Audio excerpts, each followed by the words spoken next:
இன்றைக்குமே உப்புமாவா அப்படின்னு மூஞ்சி முறிக்கிறவங்களுக்கு கண்டிப்பாக இந்த மாதிரி பண்ணி கொடுங்க, சூப்பராக சாப்பிடுவாங்க. ஹலோ எவ்ரிவன், எல்லோரும் எப்படி இருக்கீங்க? நான் ரொம்ப சூப்பராக இருக்கேன். இன்றைக்கி நம்ம பார்க்க போகிற ரெசிபி வந்து உப்புமா தான். ஃபஸ்ட்டு இதுக்கு ரவையை நல்லா வறுத்துக்கணும். அதுக்கப்புறம் ஆயில் போட்டு நம்ம தாளி போட்டுக்கணும். இதுக்கு நான் இஞ்சி ஆட் பண்ணியிருக்கேன். உங்களுக்கு வேண்டாம்னா ஸ்கிப் பண்ணிக்கலாம். நான் இன்றைக்கி வெஜிடேபிள்ஸை வேக வச்சுட்டு ஆட் பண்ணுறேன். உங்களுக்கு வேண்டாம் அப்படின்னா நீங்கள் வதக்கலாம், பட் அது கொஞ்சம் டைம் எடுக்கும். நீங்கள் வேக வச்சுட்டு ஆட் பண்ணிங்கன்னா சீக்கிரமாக முடிஞ்சிடும். பட் டேஸ்ட்டு ரொம்ப சூப்பராக இருக்கும்.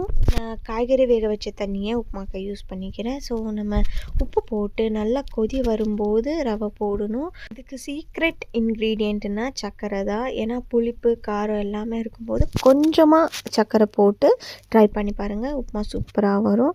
கொஞ்சமாக சர்க்கரை போட்டு நல்லா கொதி வரும்போது நம்ம ஸ்லோ ஃப்ளேமில் வச்சுட்டு ரவை போட்டு நல்லா கிண்டிட்டு 1/2 கப் தேங்காய் துருவல், கொஞ்சமாக கொத்தமல்லி போட்டு நல்லா மூடி வச்சுட்டு வேக வச்சு எடுத்தோன்னா சூப்பரான உப்புமா ரெடி ஆகிடும். ட்ரை பண்ணிவிட்டு மறக்காமல் கமெண்ட்டில் சொல்லுங்கள். தேங்க்யூ ஸோ மச் ஃபார் வாட்சிங். வீடியோ பிடிச்சிருந்தா ஒரு லைக், கமெண்ட் அண்ட் ஷேர் பண்ணுங்கள்.